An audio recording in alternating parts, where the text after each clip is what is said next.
حضرت عمر فاروق رضی اللہ تعالیٰ عنہ خادم سے کہنے لگے بوڑھی سے پوچھو. تو پوچھا اماں السلام علیکم. وعلیکم السلام. اماں کیا بات ہے؟ تو اماں کہنے لگی جاؤ دوڑو, تمہیں کیوں بتاؤں, دیہات کی سیدھی سادی بی بی, جاؤ بھاگ جاؤ. کہا نہیں اماں مہربانی کرو اندر تو آنے دو. بڑی منت کے بعد اماں مانی. عمر فاروق عام آدمی نہیں جس سے دنیا کامتی ہے. حضرت عمر اندر گئے. اماں کیوں پریشان ہو؟ تو اماں کہنے لگی تمہیں کیوں بتاؤں, میرا اپنا دکھ ہے. چل اماں بتا دے, تیری مہربانی. اماں کہنے لگی میں ایک بیوہ ہوں, بے اولاد ہوں, کوئی میرا سہارا نہیں. مجھے عمر فاروق سے بڑی شکایت ہے. میرے اوپر 25 دینار کا قرضہ چڑھ گیا ہے اور 3 دن ہو گئے میں نے روٹی نہیں کھائی, اور عمر نے میری خبر نہیں لی. حضرت عمر کو پتہ چل گیا اللہ وارث ہے, اس کا کوئی 2 4 10 ہزار ووٹ کوئی نہیں. ایک کو میکے سے 6 مربے نہیں لے کے آئی, ایک اکیلی تنے تنہا. اور بھائی جب اللہ کا خوف ہوتا ہے تو پھر انسان ان غریبوں کو بھی مناتا ہے. پھر ریڑھی والے کی بھی اہمیت بڑھ جاتی ہے, پھر رکشے والے کی قدر بھی بڑھ جاتی ہے. حضرت عمر فاروق رضی اللہ تعالیٰ عنہ کہنے لگے اماں عمر سے شکوہ ہے؟ کہاں؟ جناب عمر کہتے ہیں میں نے ایک جملہ کہا تو اماں نے تو مجھے لاجواب کر دیا. میں نے کہا اماں عمر کو کیا پتا کہ تو بھوکی ہے اور مقروض ہے, اسے کیا خبر؟ تو اماں کہنے لگی کیا کہا تم نے؟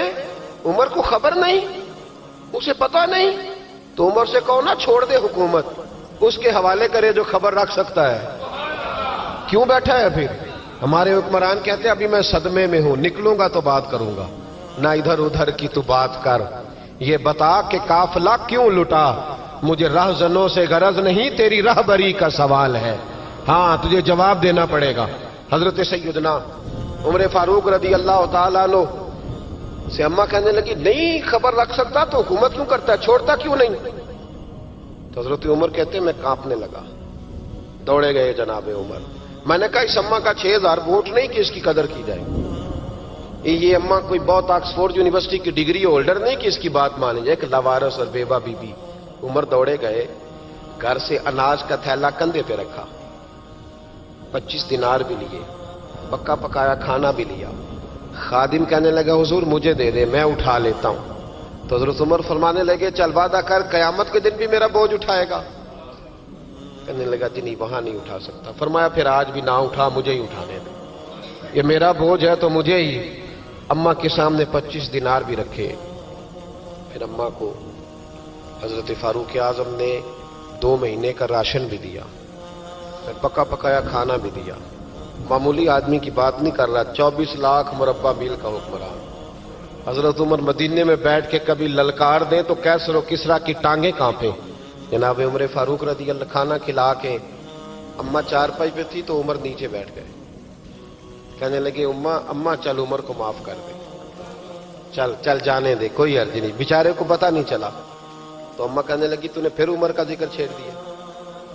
بیٹے میرے گھاؤ بڑے گہرے ہیں, میرے زخم بڑے سخت ہیں, کلیجہ پھٹے تو تجھے دکھاؤں کتنی تکلیف میں ہوں. میں تو پکا ہوا پھال ہوں, کسی وقت بھی دنیا سے چلی جاؤں گی. میں نے عمر کو معاف نہیں کرنا.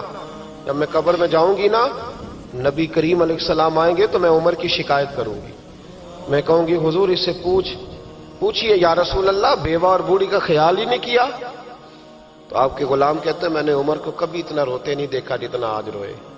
کہنے لگے اماں عمر کو میں جانتا ہوں وہ کمزور ہے, یہ شکایت نہ لگانا, وہ کمزور ہے, مقابلہ نہیں کر سکے گا, یہ شکایت نہ لگانا, چل معاف کر دے.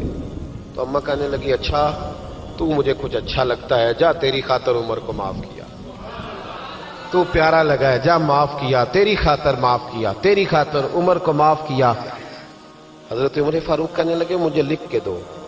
کون اتنے جتن کرتا ہے, کون؟ کسی سے کہنا جا اپنی اماں کو منا لے, تو کہتے ہیں نہیں نہیں میری غلطی کوئی نہیں تو مناؤں کس بات پہ, ہمیں تو 20 دلیلیں آتی ہیں. جا ابا کے پیر پکڑ لے. پتہ ہے نبی پاک علیہ السلام نے فرمایا جس کا باپ راضی ہوگا اسی کا اللہ راضی ہوگا, اور جس کا باپ ناراض ہوگا وہ سارا دن وظیفے پڑھے, اس کا اللہ راضی. یہ ابو داؤد شریف کی حدیث ہے. نا جی بڑی مہربانی, پیسے نہ لائیے گا آپ. اب بات سنیں, وہ بھی میں سمیٹنے کی طرف آ رہا ہوں, ختم کر رہا ہوں, آپ میری بات پہ توجہ رکھیں. عزیز بھائی, نبی کریم صلی اللہ تعالی علیہ وسلم نے جو اپنے غلاموں کی تربیت کی تو حضرت عمر فاروق کہنے لگے لکھ کے دو.